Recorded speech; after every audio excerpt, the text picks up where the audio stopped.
Bienvenue dans le podcast de l'association Hope, qui accompagne les femmes pendant et après un cancer. Ici, elles se rencontrent, partagent, rebondissent autour de l'équithérapie et de nombreux ateliers artistiques. Dans chaque épisode, nous partons à leur rencontre pour découvrir leurs histoires, les bienfaits des thérapies proposées et comprendre l'impact de cette incroyable association. Bonne écoute! Je m'appelle Annabelle Brouran. Je suis la cofondatrice de l'association Hope, une association qui aide les femmes à remonter la pente après un cancer grâce à l'équithérapie et l'art.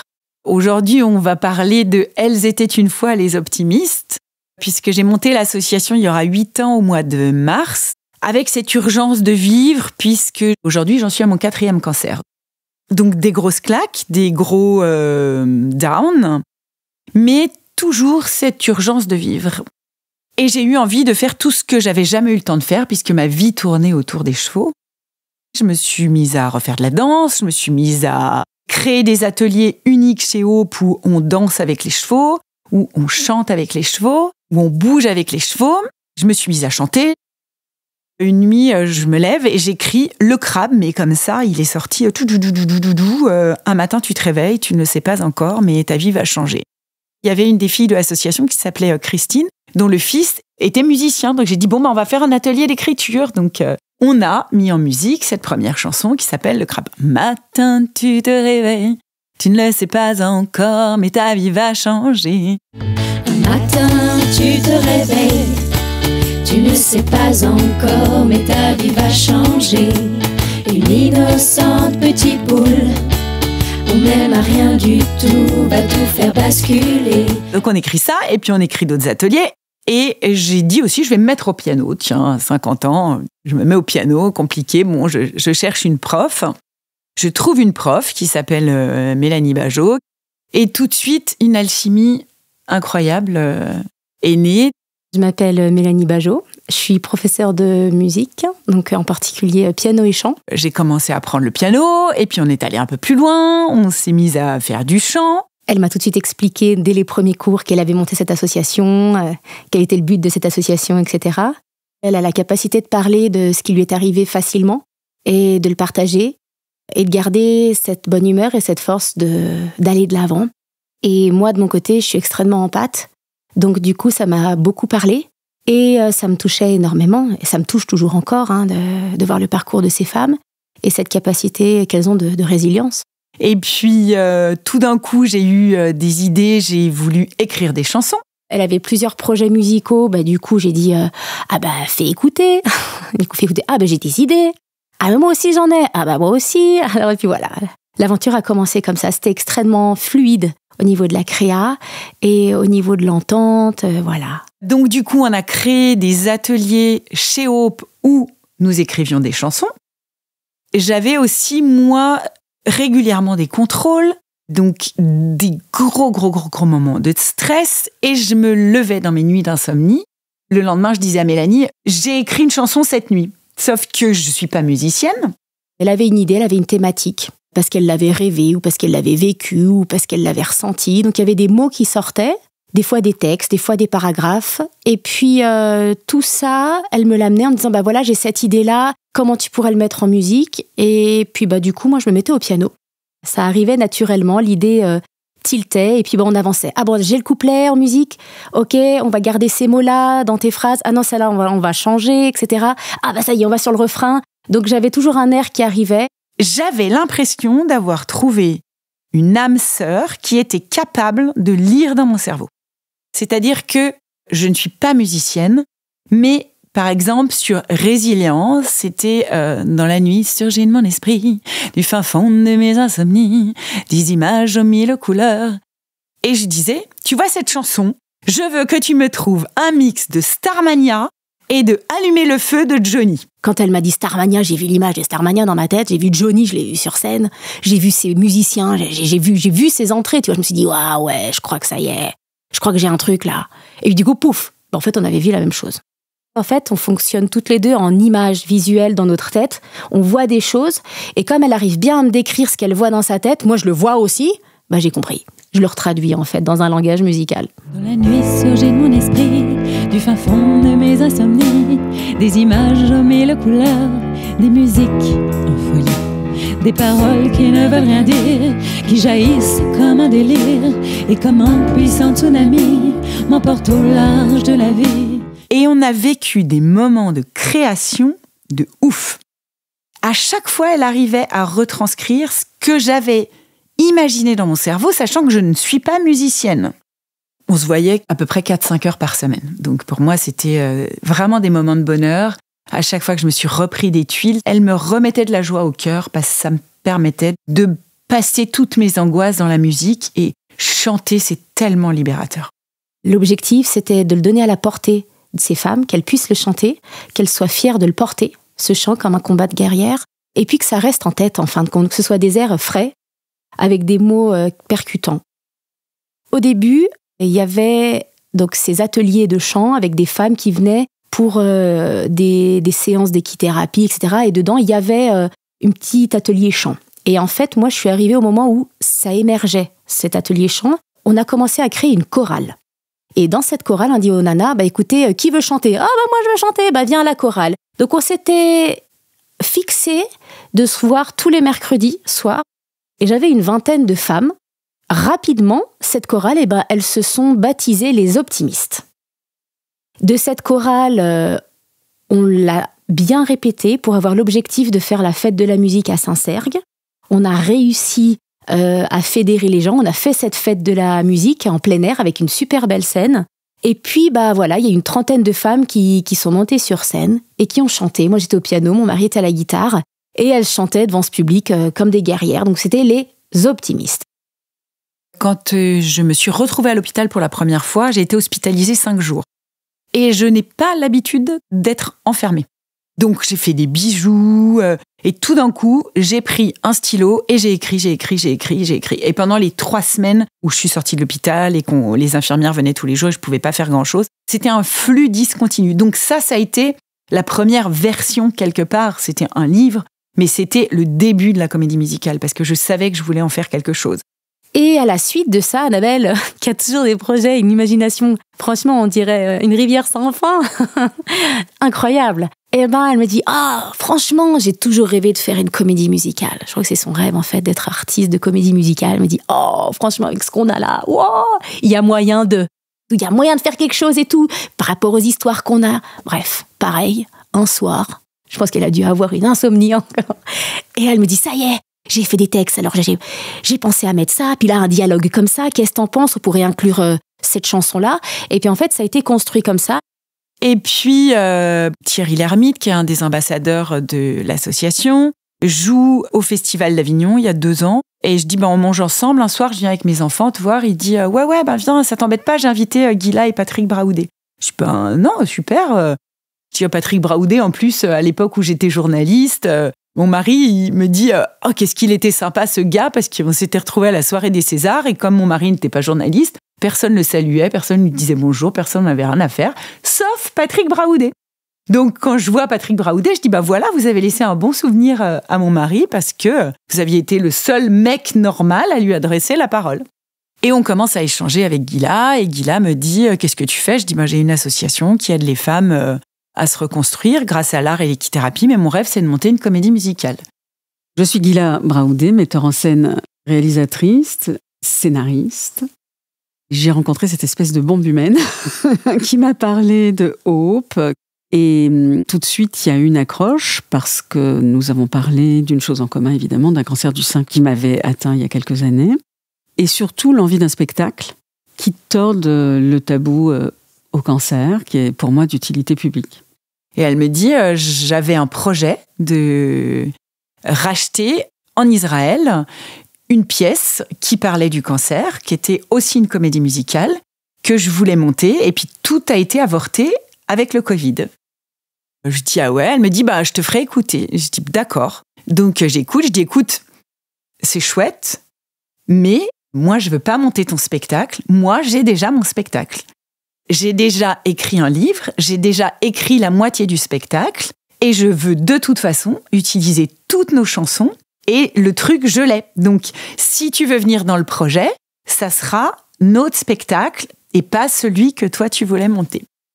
Elle me dit, envoie-moi tous tes trucs. Donc, elle écoute toutes nos chansons, etc. J'ai découvert cette chorale par le biais d'une captation, puisqu'il y avait déjà eu un gala de fait où elles avaient chanté. Et j'avoue avoir été sous choc. J'ai pris une claque, j'étais en larmes dans mon bureau en train de regarder en me disant c'est incontournable. Et ça résonne trop avec le ton, la drôlerie, la profondeur, l'aspect direct, simple, réel de ce qu'elle traverse et de ce qu'on traverse tous et toutes. Et donc, j'ai voulu la rencontrer. On s'est rencontrés au mois de décembre, je pense. On la rencontre avec Juliette, je crois que c'était en décembre, il y a 2 ans, 3 ans peut-être maintenant. Et elle dit, banco. J'écris le spectacle, j'écris 1h30 d'histoire. Gila me dit, écoute, pour l'instant, il faut qu'on fasse qu'1 demi-heure. Ça va être trop long, mais elle dit, j'ai pas du tout l'habitude de bosser comme ça, vous êtes des fusées. Je dis, oui, pourquoi tu crois? Je vais pas te rendre le spectacle dans 1 an. Moi, le spectacle, je veux qu'on le fasse demain. Gila a tout recadré, on va dire, au niveau mise en scène. Moi, j'étais là toujours pour la partie musicale.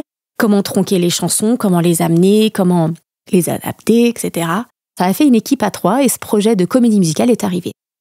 On s'est vu en décembre. En février, elle vient. Je lui dis, voilà, on va leur lire le projet. Je veux que tu les rencontres. Donc, j'avais réservé une salle. Il y avait Mélanie au piano et tout. Elle était dans le train. Et dans le train, je lui envoie un message et dit, en fait, elles sont 30. Je pensais que j'avais 12 personnes à mettre en scène. J'avais préparé mes tableaux. Elle m'appelle, elle m'a dit, elles sont toutes super heureuses. Les 30 sont là. Ah, je me dis, c'est pas possible, 30, mais ça va pas. Mais comment je vais mettre en scène en 2 jours et demi? Je passais 2 jours et demi ici en Haute-Savoie. Et en fait, elle s'est plantée, elle est descendue à la mauvaise station parce qu'elle a fait « What ?» 30 femmes. Elle s'est dit, mais qu'est-ce que je fais? Donc, elle est arrivée. Et donc, je me suis retrouvée devant les nanas, devant Mélanie, qui a composé toutes les musiques, qui mène cette chorale incroyable de femmes, qui mène mais brillamment, en fait. Et je vois une qualité, je vois des filles en place. Mélanie est incroyable. J'ai découvert une chorale qui chantait juste. Elle a su faire en sorte de faire de ces amatrices des nanas qui pouvaient chanter ensemble, bien et juste. Avec des chansons qui sont impactantes, des musiques qu'on retient. C'est entraînant et surtout, c'est possible pour des nanas qui ne sont pas des chanteuses professionnelles au départ. En 2 jours et demi, j'ai proposé mes tableaux qui sont ou poétiques ou burlesques. Et ensuite, on s'est beaucoup vu avec Mélanie et Annabelle pour construire, pour faire, défaire, couper, coller, tout ce qu'il y avait déjà en place. Par contre, attendez. J'ai pas entendu. Pas du tout, on rigole, les filles, putain. C'est très très bien les tempos. On va refaire les tempos, mais il faut vraiment que je vois en lumière, parce que Léopold, c'est le tempo du jeu aussi, la lumière. Alors, peut-être tu vas te mettre dans la lumière, tu regardes le public, ouverture, le noir étant une ellipse. Les filles, désolées, mais on le refait, entièrement avec Joël. J'ai apporté un univers visuel de projection qui a amené une sorte de fil rouge virtuel, comme ça, qui a été pour moi quelque chose d'important. Une dimension poétique a amené un spectacle qui parle de la peur, de la mort, de la difficulté, de ce qu'on ressent quand on se prend un gratte-ciel sur la tête et qu'on nous annonce qu'on a un cancer, etc. etc.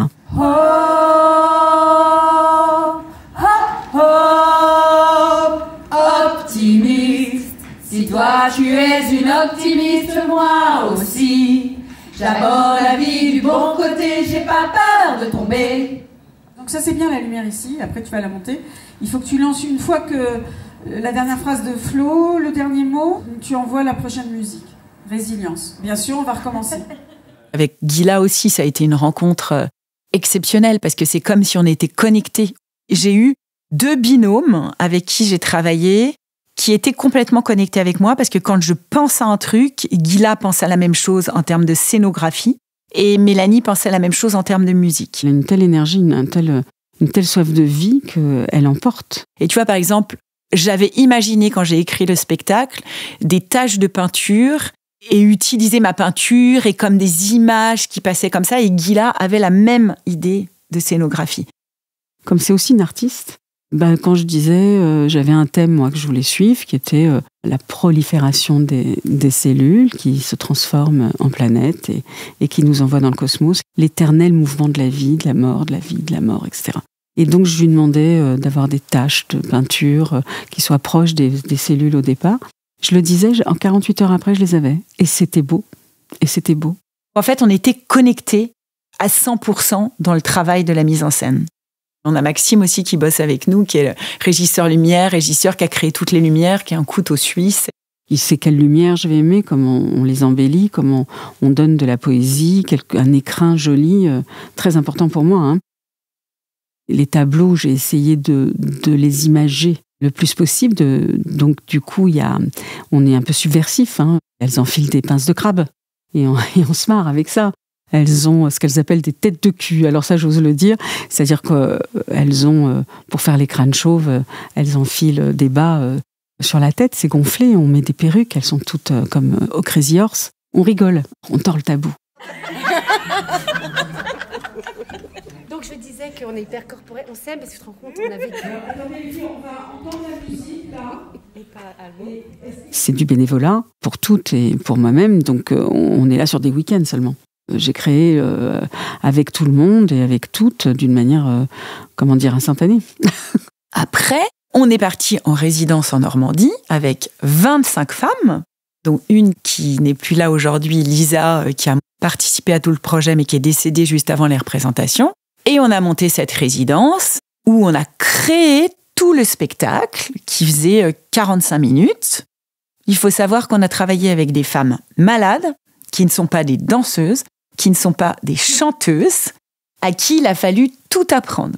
Mélanie a fait les musiques, moi j'ai écrit le texte et toutes les transitions, et on suit l'histoire d'un personnage qui est Anna Hope, qui est forcément mon histoire. Mais comme je le raconte dans le spectacle, nous sommes toutes des jeux et nous sommes toutes un nous, réunis par une histoire commune, celle de la maladie, mais aussi de la sororité, de la souffrance et de tout ce qui nous réunit. Et cette aventure, elle va plus loin puisque l'idée, c'est d'intégrer au fur et à mesure du spectacle toutes les femmes qui veulent venir. Donc celles qui viennent, qui passent par chez Hope, par l'équithérapie et tous les séjours, si elles veulent rejoindre la comédie musicale, on leur renvoie le projet, elles apprennent tout le projet, elles viennent sur des répétitions et on les intègre au chœur. Et petit à petit, elles vont apprendre à jouer d'autres rôles, etc. Au niveau musical, j'avais pas forcément besoin de leur témoignage. J'avais besoin d'observer, juste observer la manière qu'elles avaient d'être dans le temps présent, la manière dont elles se regardaient entre elles, la manière dont elles accueillaient en fait chaque heure dans la journée. Parce qu'il y avait des phases ascendantes, des phases descendantes, des phases de méditation, de remise en question. Et en fait, c'est surtout l'émotion. L'émotion captée dans ces moments-là qui me permettait de composer. C'est pas forcément leur histoire en particulier. Ça, c'était Anna qui s'en chargeait. Il y a pas mal de chansons qui ont été écrites en atelier d'écriture avec les filles. Et puis, c'est tout ce qu'on vit. Et je me suis évidemment inspirée de leurs personnages. Il y a une scène où elles disent « Moi, je suis Lily, je suis en récidive 10 ans après un cancer. » Je leur ai écrit leur rôle. Je m'applique à prendre leur personnalité. Je ne m'applique pas à chercher des actrices. Je ne m'applique pas à essayer de les faire jouer bien. Je les remets, bien sûr, j'ai une direction d'acteurs, mais pour les mettre dans leur vérité. Il y a des imperfections que j'adore. Il y a des filles qui parlent, qui parfois sont pas justes, mais que j'adore parce qu'elles sont vraies. Et ça, je le garde. Donc, j'ai pas une façon de travailler comme d'habitude. Et puis, je prends ce qu'elles sont. Et je m'adapte beaucoup. Maintenant, elles sont pros, hein. Tout simplement. Elles ont des réflexes, elles intègrent les nouveautés extrêmement rapidement. Elles ont une mémoire des mises en place. Il y a une gestion, par exemple, des accessoires. Il y en a beaucoup. Sur scène, on fait bloc. Et c'est ça que Gila a mis en scène, c'est qu'on est tout ensemble, mais on est toutes des jeux réunis par ce même parcours. On a créé le spectacle pour la première fois au ministère de la Santé. Donc, t'imagines même pas ce que c'était que de l'avoir créé au ministère de la Santé. On est arrivé, on nous a dit « Ok, déjà, vous ne pouvez être que 12 ou 15. Nous n'avons pas d'éclairage. Vous ne pouvez pas faire ci. Vous ne pouvez pas faire ça. Pas le piano sur scène. » Donc, ça a été cauchemardesque. Mais n'empêche que quand on a joué, À l'époque, il y avait Agnès Firmin-Lebaudot qui est venue voir 3 fois le spectacle, qui a dit « Tout ce que vous dites est vrai ». Elle raconte sincèrement tout ce qu'elles vivent, parce que ce groupe, on est en confiance, quoi. On parle de la même chose. Donc, je peux les pousser vraiment jusqu'à leur retranchement parce qu'elles savent ce qu'elles ont subi. Et en quelques mots, je vois leur visage changer sur la scène. Et ce spectacle, il a vocation, alors, à tourner dans toute la France parce qu'il est thérapeutique. Il permet de dire qu'il y a une vie après la maladie. Il permet de parler dépistage. Il permet de sortir de sa zone de confort. Et pour toutes celles qui sont sur scène, c'est un dépassement. Si on leur avait dit au début, vous allez chanter, vous allez parler sur scène, vous allez danser, elles m'ont toutes prises pour une folle. N'empêche qu'aujourd'hui, elles le font toutes. Quand on avait démarré la chorale, au début, c'est non, mais moi, je sais pas chanter. Hein. Non, mais de toute façon, je viendrai pas. Et puis au final, au début, tu vois que ça se cachait dans un coin. Puis moi, je repère. Et du coup, j'arrivais toujours, tu vois, à réveiller la voix intérieure qui faisait que... Et effectivement, le fait de chanter en groupe, ça fédérait énormément. Et ça rejoignait en fait l'esprit de l'assaut, hein, c'est-à-dire ensemble, on arrive encore à faire des choses plus loin et à repousser nos limites mentales qu'on s'était mises. Quand elles finissaient les cours de chant, les séances de chant, elles étaient lessivées, mais elles étaient trop refaites, quoi. Bon, on se voit la semaine pro, hein. Allez, on se voit la semaine pro. C'était ça tout le temps. Ce que je veux dire d'important par rapport à Annabelle, c'est que non seulement, bon, elle a du vécu, donc elle met en confiance, mais elle a permis à tout le monde d'être hyper actif. On commence, l'enchaînement, stop. Elles sont au taquet.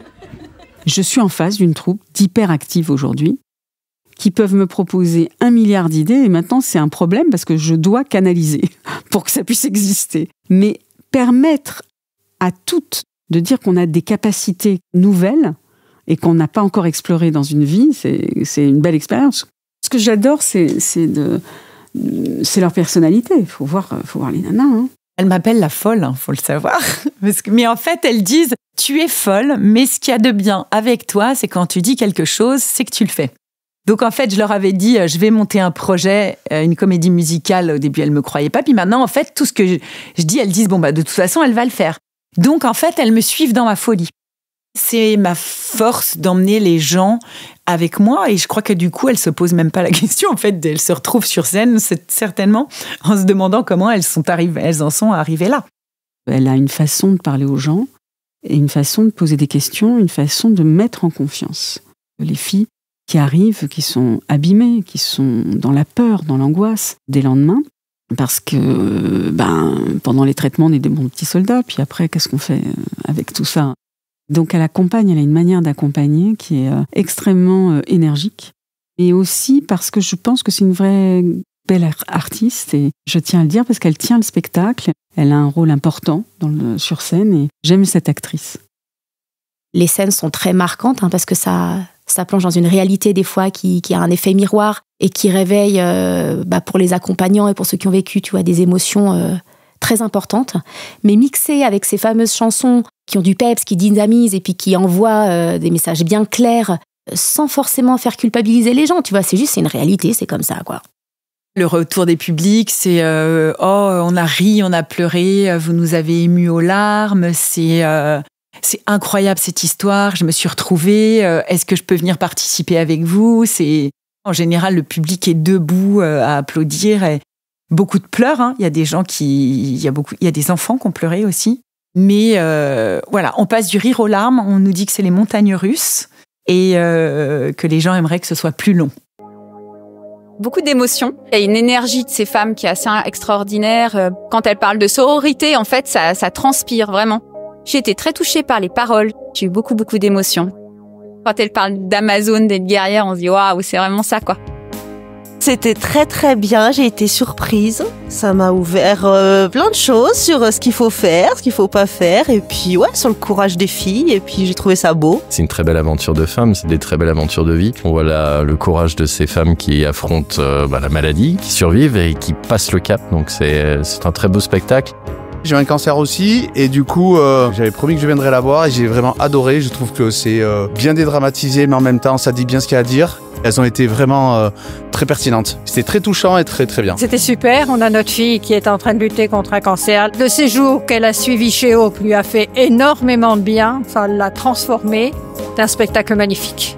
Je trouve que c'était un très joli spectacle. Et puis, ça remet les pendules à l'heure. Ça nous rappelle qu'il faut vivre au jour le jour. C'était très émouvant. J'ai une amie qui est touchée et je crois que je la verrai pas du même œil.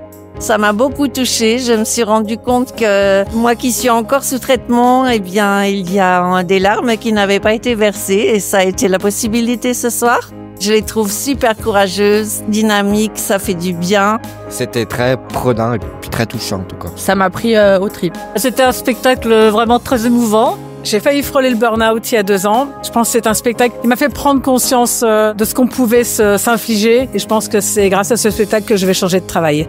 C'est admirable ce qu'elles font et surtout ce qu'elles vivent. Ça sensibilise beaucoup. J'admire le courage de toutes ces dames. C'est elles qui sont malades et elles nous donnent la pêche. À nous. J'avais pas vraiment anticipé les émotions qu'il y aurait. Je suis médecin, donc c'est sans concession. Un spectacle sans concession qui m'a touché. C'était incroyable. J'ai trouvé ça magnifique, j'ai trouvé ça prenant, j'ai eu les larmes aux yeux, comme j'ai ri en même temps et c'est magnifique. Je pensais pas être autant émue. C'est un exemple pour tout le monde et c'est courageux de leur part, ça fait du bien. Elles pleurent autant qu'elles rigolent, mais elles sont ensemble. C'est un beau message d'espoir, l'espoir de courage. Le courage de ces femmes, c'est vraiment extraordinaire.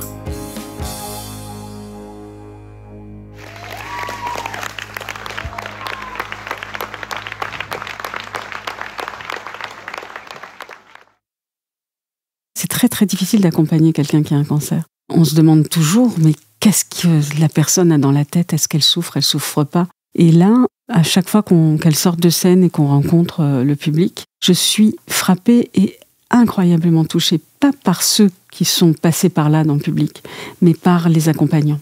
Je trouve qu'on leur fait un bien fou, parce qu'on leur fait comprendre ce qui se passe dans la tête, toutes les étapes sont là.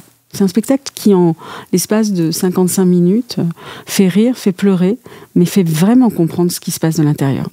Et c'était ça le plus difficile. Et je pense que voilà, c'est ce qu'on essaye d'apporter aux gens, de leur dire que, oui, on leur montre leur travers aussi. Hein. Les mecs, tu continues de te dire « Ah chérie, tu peux passer prendre mon costume? Est-ce que tu peux m'acheter du dentifrice? Est-ce que tu peux passer chercher du papier cul? Tu peux passer à la pharmacie? » Eh oh, c'est pas écrit, tu vois, pigeon sur mon front. Donc tout ça, on le raconte dans le spectacle. Et puis en même temps, si on avait été ultra consensuel, il n'y avait pas d'intérêt non plus. Et moi, j'ai raconté aussi tout ce que les filles me disent. Donc j'ai raconté la vie.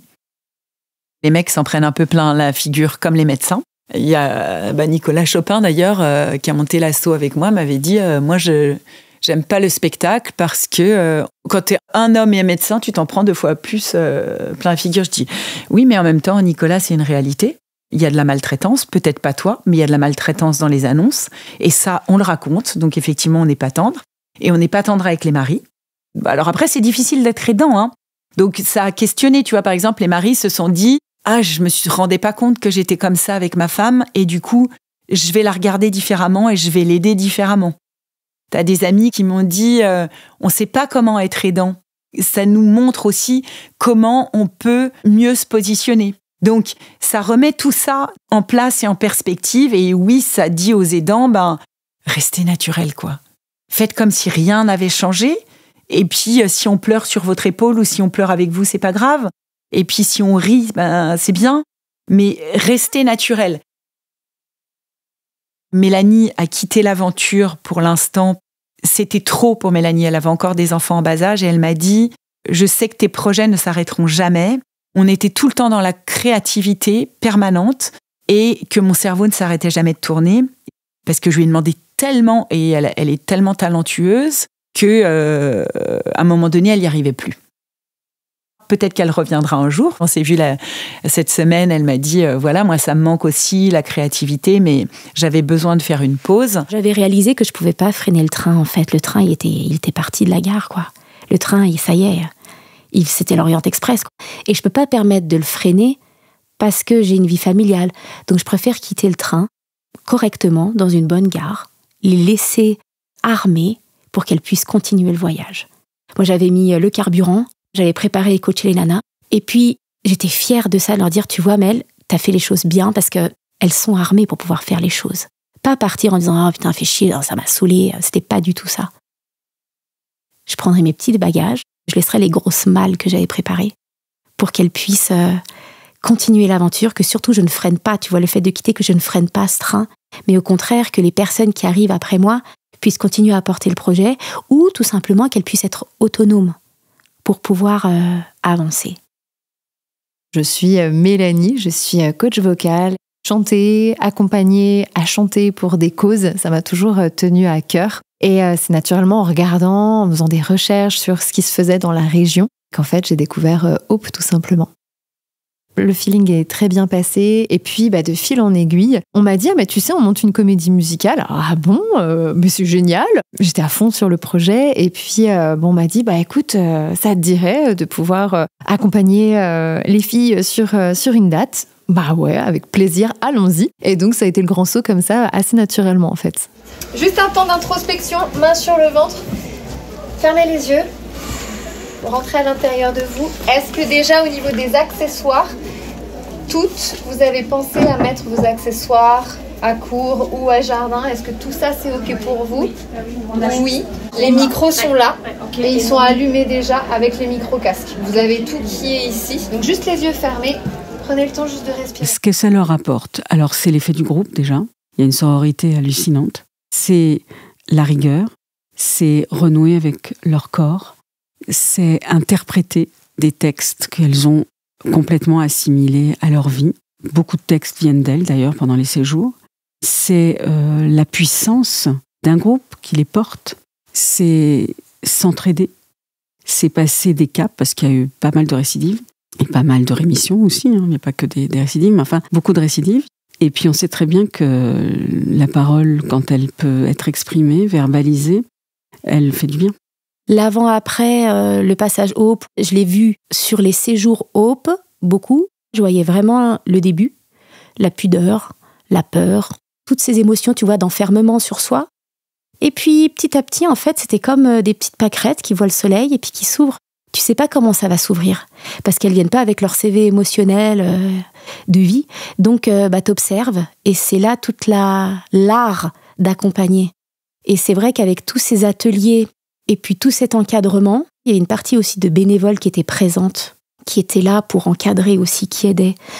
Et toutes ces femmes, ça leur faisait faire un cheminement. Alors, elles n'ont pas toutes cheminé de la même manière, mais elles ont toutes cheminé.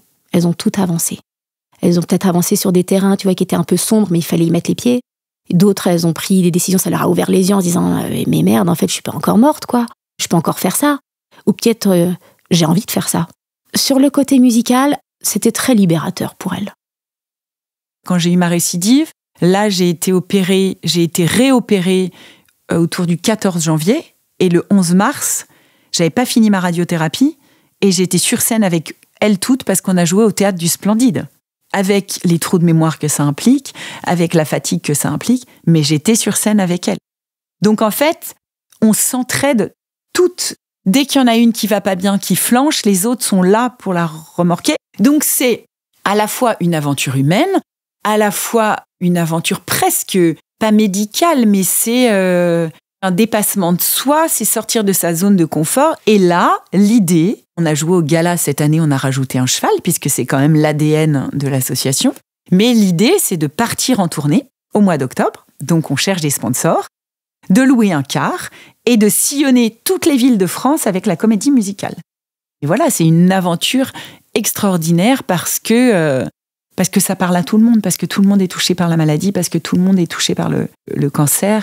C'est presque d'utilité publique ce qu'on fait. Quand Olivier Véran nous a vus, il a dit effectivement, c'est un spectacle d'utilité publique et il est la continuité de nos actions et de notre mission chez Hope.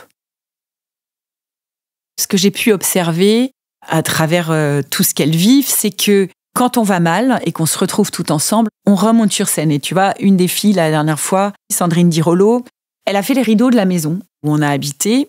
Et elle est venue me voir en disant, elle travaillait avec mon archi, elle dit « Mon mari a eu un cancer pendant 7 ans et maintenant j'aimerais donner de mon temps. » Donc elle est rentrée chez Hope Elle a monté l'Antagnonnaise, voilà, un bureau qui est très, très dynamique. Et 1 mois plus tard, elle apprenait qu'elle avait un cancer triple négatif. Donc, grosse claque. Donc, elle est entrée dans la comédie musicale. Et là, elle est en récidive. Mais elle me dit, à chaque fois que je suis avec vous, je repars reboostée, redynamisée, comme si on faisait un reset et une remise à zéro de toutes nos peurs, nos doutes, nos questionnements. Comme si on appuyait sur un bouton, hop, reset, je repars à zéro, je refais le plein d'énergie, je refais le plein d'ondes positives et je repars. Mais en même temps, on se replonge quand même dans un univers où, là tu vois, on va jouer samedi, il y en a qui sont pas là parce qu'elles ont de nouveau des récidives et que c'est compliqué. Donc, on doit à la fois trouver le bon équilibre entre on est tout ensemble, mais il y en a qui sont pas là parce qu'elles sont de nouveau malades. Donc, c'est ça qui est compliqué. Mais globalement, c'est comme si on faisait un reset et on repart. Ça, c'est le bruit de la vie, de ta vie, celle que tu vis vraiment, intensément. Ça, c'est le bruit de la vie, de ta vie, celle que tu vis vraiment, dans le présent. Elles se prouvent qu'elles sont capables de le faire. Et je répète tout le temps ça. Tout le monde est capable de monter sur scène, tout le monde est capable de chanter, de danser, de faire du théâtre. On a tous quelque chose d'artistique à l'intérieur de nous qui sommeille comme ça des fois. Chez certains plus fort que d'autres, bien sûr. Mais je suis très contente qu'elles se permettent justement de s'autoriser. Je crois que c'est vraiment ça le mot, s'autoriser à aller au bout de ses envies de cœur. Parce que je pense que toutes ces femmes, elles sont connectées au cœur avant tout. Ça m'a apporté une richesse humaine exceptionnelle, des rencontres de personnes et d'âmes complètement exceptionnelles. Chaque personne que j'ai rencontrée sont vraiment uniques. C'est une chance dingue de pouvoir partager à ce point-là. C'est une chance dingue d'être dans quelque chose d'aussi authentique. C'est une chance dingue de bénéficier de leur expérience aussi. Et c'est beau de les voir grandir. C'est magnifique. C'est beaucoup de chance en fait. J'adore ça. Elles me régénèrent à chaque fois que je viens. Et elles ont tout un parcours, un cheminement, une expérience incroyable. Et ce partage en fait d'expériences, d'amitié, de temps ensemble, c'était très enrichissant. Je les trouve libérées. Et je les trouve aimantes, aidantes et à l'écoute. Et puis je les vois grandir, je les vois leur corps s'ouvrir. Je vois qu'elles bougent sur scène différemment. Je les trouve mais vraiment solaires. Ça apporte de la joie et cette joie, elle est communicative. Donc, pour moi aussi, c'est vraiment des moments de pure joie. Et dans les valeurs que je transmets, en tout cas dans les accompagnements que je propose, c'est vraiment le partage. C'est un esprit d'équipe, on est une famille, j'ai envie de dire même. On traverse tous les mêmes moments, qu'on soit sur scène ou qu'on accompagne les filles. Donc de la fatigue, du stress, de l'excitation, de l'euphorie. On est toutes dans le même bateau. Et donc, en fait, cette expérience, elle est juste magique et surtout unique en son genre aussi. On s'est fait du bien mutuellement. Moi, ça a été thérapeutique aussi pour moi. Finalement, la maladie m'aura ramené à tous mes premiers amours. C'est que j'ai créé Hope dans le lieu qui me faisait rêver petite. Le cheval a été le fil conducteur de ma vie. Et je voulais être comédienne. Je pense qu'à un moment donné, j'ai voulu être peut-être célèbre. Et puis, en fait, tout m'a ramené à la scène. Donc, je suis revenue à toutes mes origines, le cheval, la scène, le chant, la danse et tout, grâce ou à cause de la maladie. Mais finalement, je me suis rendu compte que tout était lié dans ma vie et que toutes les rencontres que j'ai faites m'ont amené à Hope. Je crois que tous les gens que je rencontrais dans ma vie, ça a été des petits pions quelque part dans ce parcours. Et la scène comme fil conducteur de ma vie, c'est marrant. Parce que quand j'avais 11 ans, je créais déjà des cirques avec des chevaux où on chantait, on dansait, voilà. J'avais 11 ans. J'étais déjà folle, je crois. Alors, il y a une chanson qui s'appelle Tic Tac Boom, c'est la vie trépidante d'une maman où tu pars passer tes examens, mais en même temps, faut remplir le frigo, faut emmener les enfants à l'école, faut faire les lessives, faut passer chercher le dentifrice de monsieur et passer au pressing. Et à la fin, ma fille me dit elle est hyper triste ta chanson, maman, en fait. C'est horrible, votre vie d'une mère. Je dis non, mais Charlotte, mais en fait, des fois c'est dur, on est en mode survie quand on est une maman, mais en même temps, je rêverais que d'un truc, c'est d'y retourner, quoi. Elle me dit, pourquoi tu l'écris pas? Donc du coup, j'ai écrit, et tic-tac, boum, le temps passe, de la maternelle au lycée, les années ont défilé. Tic-tac, boum, le temps passe, de la maternelle au lycée, les années ont défilé.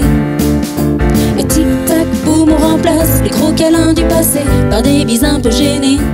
Je raconte que, on reviendrait bien en arrière, que le temps a passé, que les rides sont là, sur notre visage, mais que nous, nos rides, on les aime, parce que c'est le temps qui passe. Et c'est aussi le fait de dire que si le temps passe, on est encore en vie.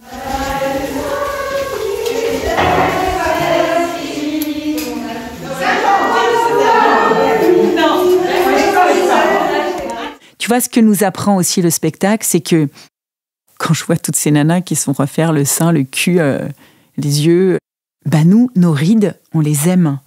Parce que ça veut dire qu'on est encore là, qu'on est encore vivante, et que la maladie nous laisse encore un peu de temps. Et ça, c'est ce que raconte le spectacle aussi. Cette troupe des optimistes, elle est partie vraiment de rien. Elle est partie de femmes qui venaient de tout horizon, et en plus qui étaient blessées physiquement et des fois même psychologiquement par la vie, par tout ce qui leur est arrivé, et que de ça, elles se sont relevées. De ça, elles sont devenues des femmes qui montent sur scène et qui font le show comme des pros. Elles sont puissantes. Elles envoient du bois, comme on dit. C'est-à-dire que d'abord, ça chante, ça danse. Ce spectacle, c'est un exemple de sororité, de combativité. J'ai envie de dire, imprégnez-vous de ce spectacle. Venez le voir autant que vous pouvez, parce que ces filles, elles donnent. Elles donnent beaucoup et donc on reçoit. Et je voulais les remercier.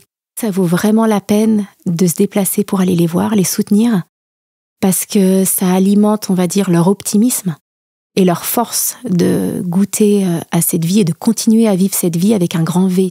Alors, profite de chaque instant, profite de ce que t'aimes, car le crabe, on le sait, va tous nous chambouler. Soyez fortes, les filles, vous êtes des sacrées nanas. Vous lancez, alors profitez de la vie, putain. J'ai envie de dire que soyons toujours dans un mouvement d'élévation, en fait. Je pense que c'est aussi ça, l'association Hope, c'est s'élever toute seule, mais aussi avec les autres. Je crois que c'est aussi ça le but d'une vie, c'est de toujours aller vers des choses qui nous élèvent, qui sont porteuses pour nous. Et je pense que c'est comme ça que vraiment on peut tout traverser et tout dépasser du coup. Alors, profite de chaque instant, profite de ce que t'aimes, car le crabe, on le sait, va tous nous chambouler. Merci à tous d'avoir écouté cet épisode. S'il vous a plu, n'hésitez pas à le partager, à en parler autour de vous et à lui mettre 5 étoiles sur Spotify et Apple Podcasts. Retrouvez toutes les informations de l'association sur son site www.hope-association.com. Cet épisode a été réalisé par Tiffaine Lemarois. Les chansons sont extraites du spectacle « Elles étaient une fois les optimistes ». L'introduction et la conclusion sont composées par Charles Regnault. À bientôt pour un prochain épisode.